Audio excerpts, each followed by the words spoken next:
Hello again, friends and loyal Wolfpack members. Chaos Wolf here, and welcome back to the Elite Dangerous 2.0 beta server. Now, what we are going to be having a look at, if it wasn't painfully obvious right now... Actually, fuck that. Hello again, friends and loyal Wolfpack members. Chaos Wolf here, and welcome back to the Elite Dangerous Horizons beta server. Now, what we are going to be having a look at is this ship. Start again. Hello again, friends and loyal Wolfpack members. Chaos Wolf here, and welcome back to the Elite Dangerous Horizons beta server. Now, we are going to be taking a look at this ship in front of you, the Viper. Now, we are going to be taking a look right now at this ship in front of you, the Cobra Mark IV. We've already had a look at this when it was pretty much completely stock, but now we're going to be taking a look at it a little bit more A-rated. Well, I say a little bit more A-rated, we're going to be having a look at... fuck's sake. Hello again, friends and loyal Wolfpack members. Chaos Wolf here, and welcome back to the Elite Dangerous Horizons beta server. Now, what we are going to be doing today is we are going to be having a look at this A-rated Cobra Mark IV. Now, we've already had a look at this when it was A-rated, but now we're going to have a look at... Now, we've already had a look at this when it was stock, but now we're going to have a look at it fully upgraded. So, first of all, let's go and have a look over in the internals. We have got the military grade composites, and they set us back around about 688,000 credits. I do believe this is right now, because a lot of the prices on the beta server seem to be being normal prices now for some reason.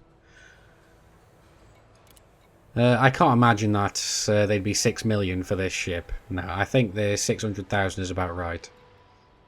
Thrusters.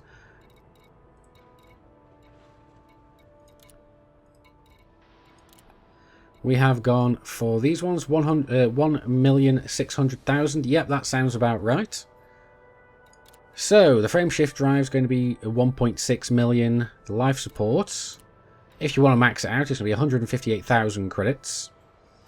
The one I've got is only 10,000 because I never really see the point in having more than 7.5 minutes worth of life support. Your mileage may vary, but that's my opinion. Power distributor. We have maxed that out at 158,000 credits again, so that's an A3 power distributor. I am very curious to see how this A3 power distributor, which has not been upgraded over the Viper Mark III, is going to handle 3 beam lasers. I somehow have the feeling that this is going to be a little bit overtaxing for that system, but we'll find out. D3 sensors, I never really bother buying anything more on there unless I have the power specifically for it. This time we've gone for the bi-weave shield generator, so that's the C4 shield generator. We have a C4 shield cell bank. We don't need to go for anything higher because the megawattage that the C4s actually boost your shields up by is just about enough to get the bi-weave shields from almost down to pretty much almost completely up. So you don't need to go for anything else, which is nice when you've got a bit of a shortage of credits. We've gone for 8 tons of cargo capacity for the simple fact that we have a vehicle hangar. So we put a class 4 vehicle hangar in there, which gives us 2 slots into, 2 vehicle slots. We have 2 SRVs stowed in this ship. You wouldn't think you could actually fit 2 SRVs in this, but the ships are a lot bigger than you imagine. We've got an A3 frameshift drive interdictor, an A3 fuel scoop. We've got 2 D2 hull reinforcement packages and the standard planetary approach suite. So that's all nice. But let's go have a look at the weapons, because I'm not sure if all of you actually know what these are. What these are fragment cannons. They're pretty much spaceship shotguns. Now, these things were completely underwhelming in previous builds of the game because they had a very, very limited ammo capacity. They fire up to three 3 shots per clip, and they had a maximum of 30 rounds. So that was amazing. You could fire the gun like 33 times and that was it. It was done. But now, let's have a look.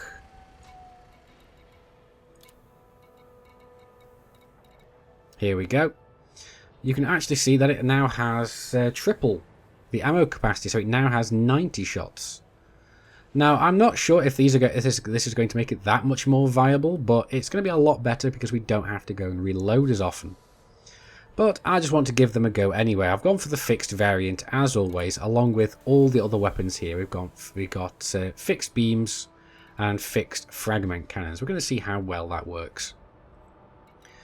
We've also got a chaff launcher and a kill warrant scanner. Again, I never really go for anything more than a D-rated because I think 2.5 kilometers is enough of a lead time to be able to scan them for. So that is kind of nice. But anyway, what we are going to go and do is we are going to go and jump out and see how well this ship does in a little bit of combat. So let's launch and see how quickly we can get outside the station. Now I do love the little bobblehead at the front and the fact that they've actually changed the physics in the game so that the bobblehead does get affected by the landing pad moving. It didn't before. So let's get the hell out of here.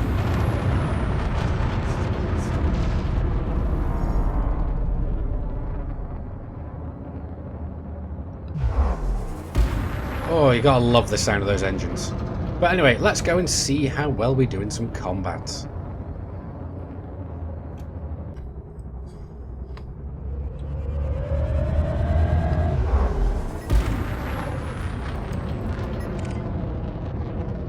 Well, looks like... so, am I going weapons out? Power plant capacity exceeded. Well, looks like we found our first target. So, let's go and say hello, shall we?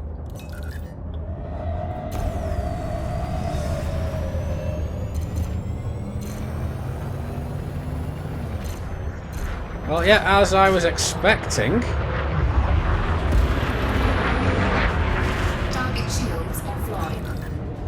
As I was expecting, the power distributor really doesn't hold up as well as I would like. It's not bad, but it's not amazing either.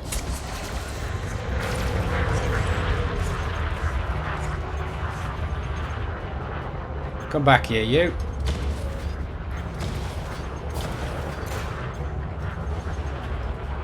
Yeah, need to get a little closer than that.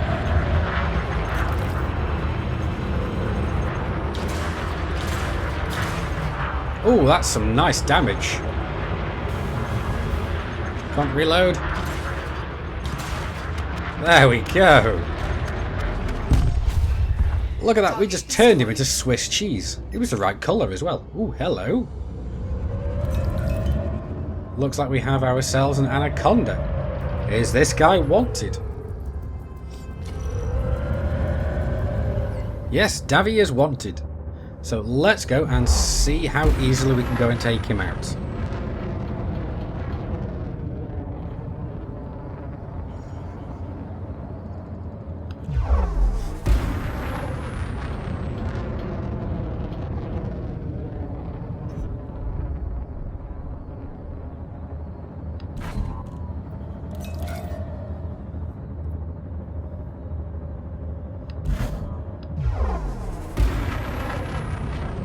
Okay, we're getting in range.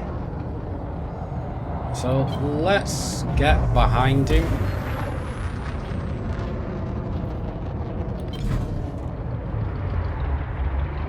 Well, he's buggered off elsewhere, so... Alright, let's cut that bit out. Don't tell me he's going to fly into the asteroid.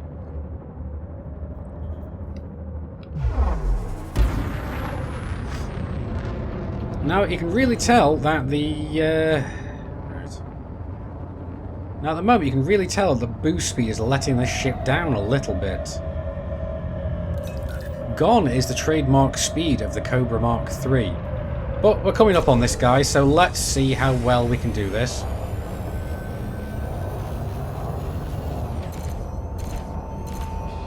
Let's see how well the fragment cannons work against shields. Not too well, it would seem, and I keep forgetting that I'm using the wrong crosshairs.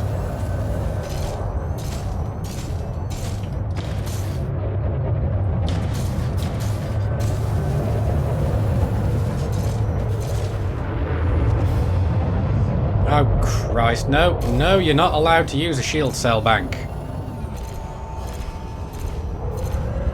Not like I can do much about it right now.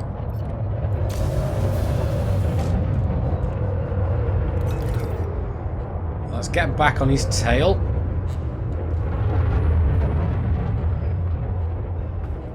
Yeah, you can really tell this ship is nowhere near as maneuverable, as its previous version. So come on, let's get those bloody shields down. There we go.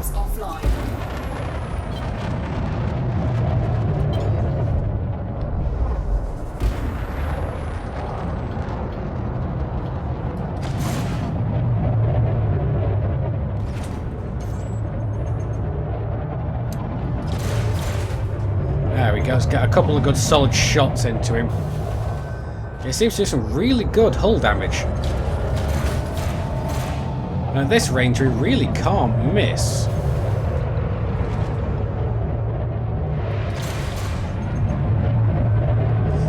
It does seem that the damage does a lot better when you are a lot closer. So let's close in. And put our 3 Wolverine strikes in him. I do like that.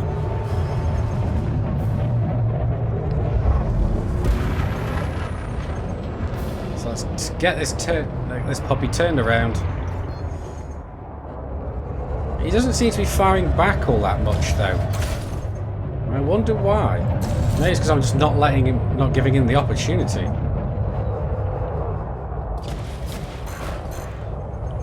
But I am finding it a little bit more difficult trying to keep on this guy's tail. Scan detected.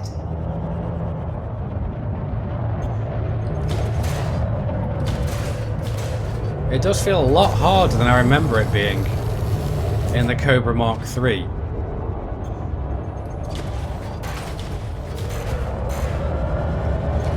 Target shields online. Oh, no, you don't. Oh, yes, he does.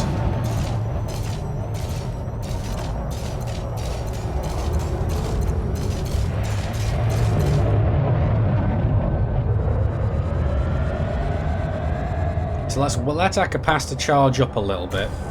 I'm curious now whether he's actually going to try and shoot me. Yeah, there we go. He's actually shooting at us now. Under attack. Oh, no, I've just realised my shields have gone offline. Cannot be critical. So let's get our shields back up. Shouldn't take long with these bi-weaves.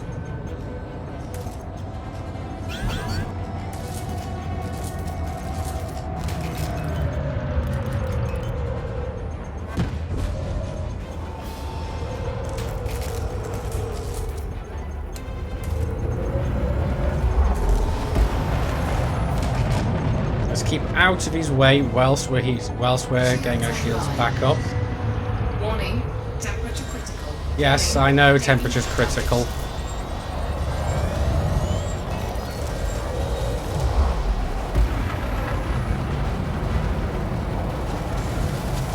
Taking damage.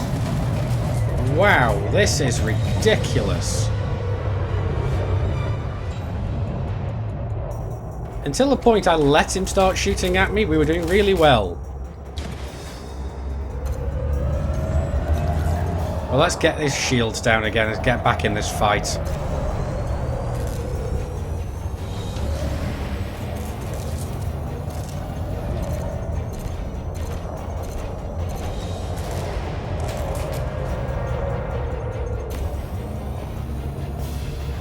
Target shields offline.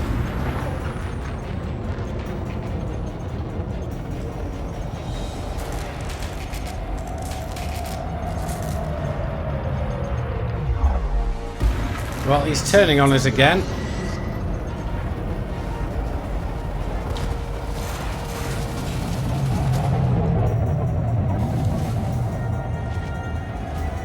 try and keep our shields up. Taking heat damage. Ah, damn it, we just lost him again. Module malfunction.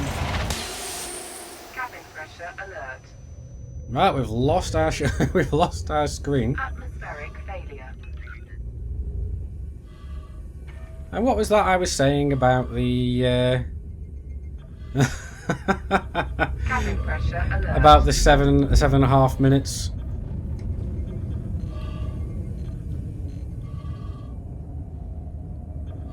Cabin pressure alert. I'm pretty sure we can finish this guy off before then.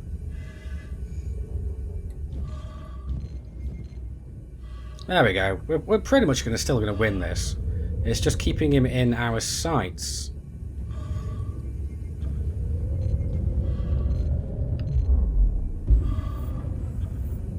Whoa, whoa, whoa! Cabin pressure That's alert. not going to help.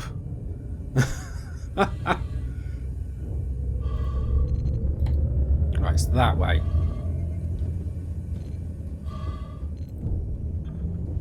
Hull integrity critical. Module Yes, malfunction. I know. Target shield. Oh no, online. I think we're pretty much screwed now.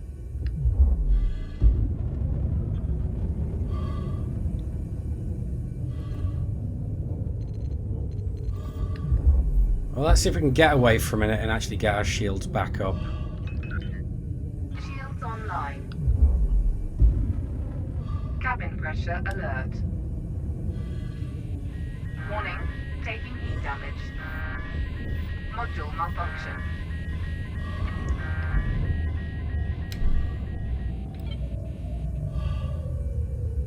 Right, can we get this guy still? It's going to be a tight thing.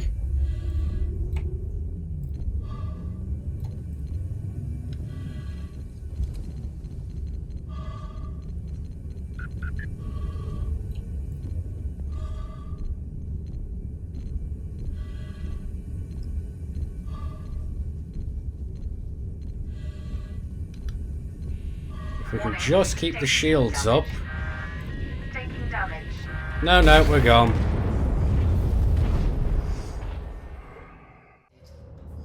Okay, so we're back in the Has-Res after our somewhat premature detonation. We have managed to find ourselves a new target, an Imperial Clipper. Now, whether or not this is going to prove easier or harder than the previous target, it still remains to be seen. Scan So, detected. let's give this a go.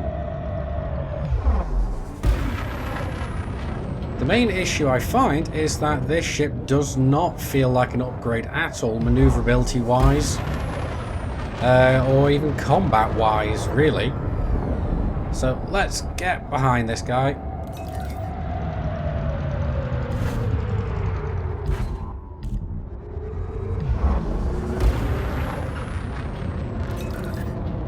And let's go and take him out, or at least attempt to.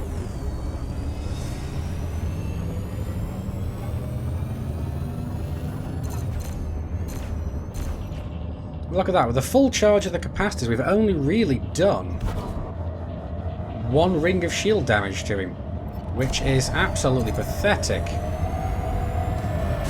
Okay, let's launch some chaff. That's going to make it so much harder for this guy to hit us.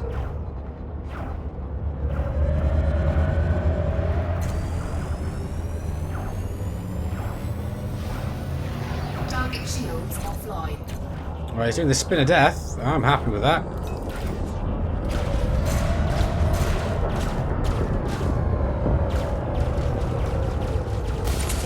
There we go, chaff again. So let's get our frag cannons reloaded. Drop a shield cell bank while he's not looking at us too much. Warning, taking heat damage. Yeah, I know I'm taking heat damage.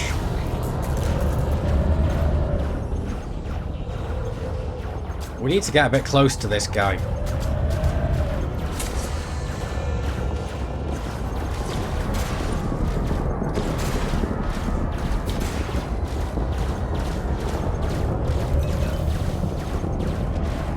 Come on.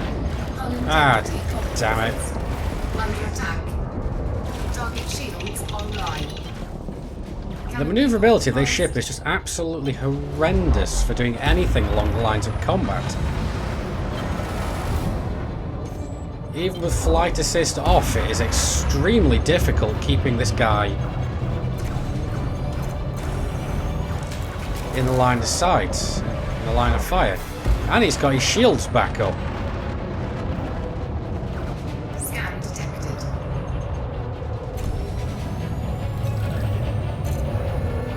We need to get his shields down before we can do anything else.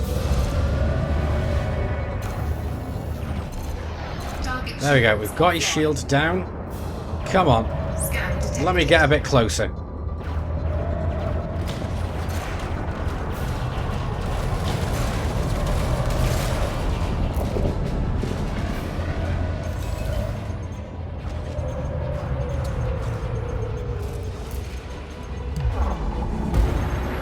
Shields online. Warning, taking heat damage.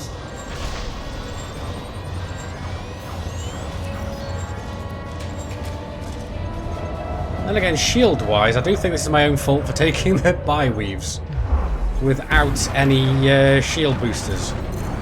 But it can work. There we go. Let's put some chaff out.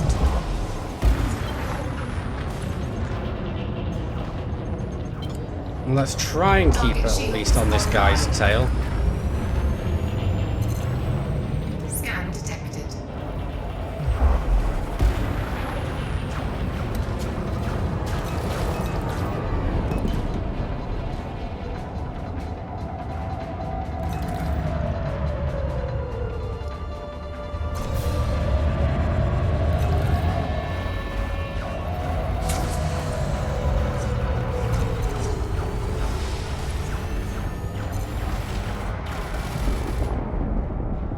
Come on, you. Target shields offline. If we had some more speed, this would be a lot easier as well. But I feel like we've lost a little bit too much of Taking damage. the Cobra in order to gain more cargo space, pretty much.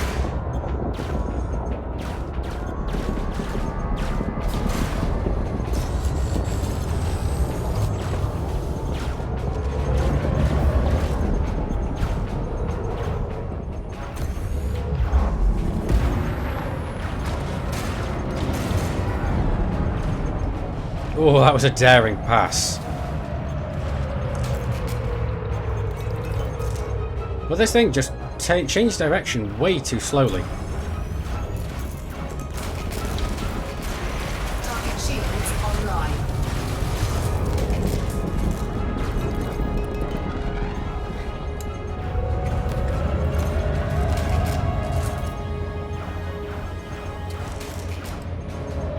Shields online.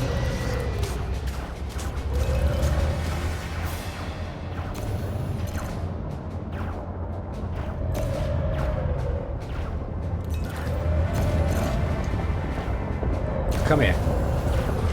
Target shields offline.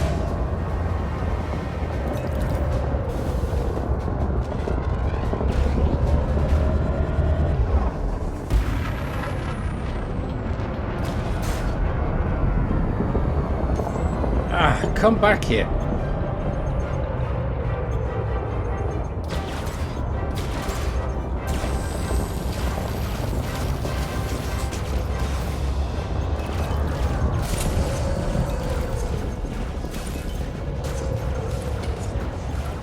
Ah, we're out of shield cell banks.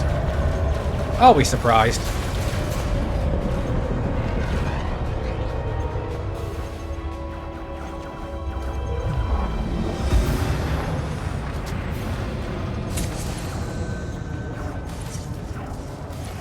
Target shields online.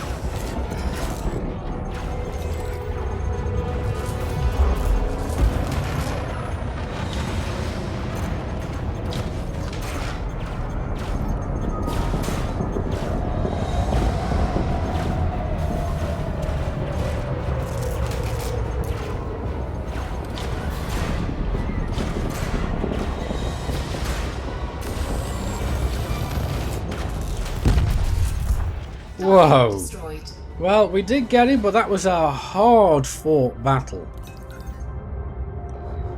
Whoa. And we're more than a little beat up.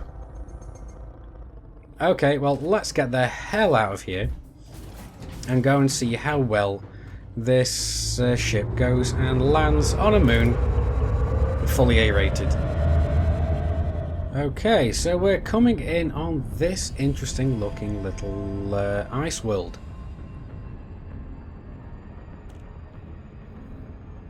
This looks awesome. Orbital flight engaged.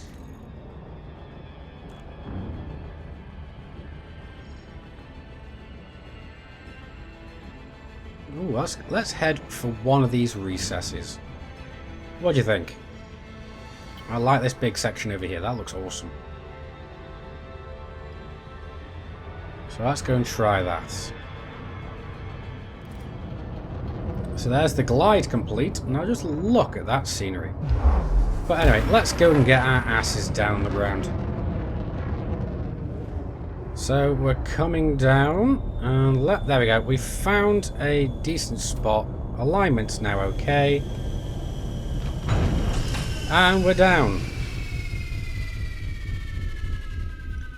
So it wasn't very hard putting the ship down on a planet at all, or a moon as the case may be if you want to get pedantic about it. But the question on everybody's lips is, what do I think of this ship once it's been A-rated? So let's get outside and have a... let's get outside and... Oh. So let's get outside and find out. Okay, so what do I think about the Cobra Mark IV once it has been fully A-rated? Now, I've got to tell you that I am a little bit underwhelmed with its combat performance. Now, I'll be honest, I was never really overwhelmed by the combat performance of the the Cobra Mark III. But it seemed to fare a lot better than the Cobra Mark IV. And that's mainly due to a number of factors. First of all, it is not as manoeuvrable as its younger sister. And that can be very, very difficult, as you saw. Now, we were struggling to stay out of the firing arcs of both the Anaconda and the Imperial Clipper. So that just goes to show how much less manoeuvrable this ship is. I mean, it's a complete 30% less manoeuvrable than its little sister. On top of that is the fact that it is nowhere near as fast. I mean, on the last time I had a look on this, I actually got it wrong with the boost speed. For some weird reason, my brain did a massive fart and just decided, no, I'm not going to let you get this right. And I pretty much thought that the top boost speed was only 3 meters per second slower than the Cobra Mark III. Turns out I was completely wrong, and it's actually 103 meters per second slower. So, that's really bad. So, that makes this ship a lot less viable for combat. I mean, you can do it. And I suppose the fact that I went for bi-weave shields didn't help as well, because our shields were down every other few seconds.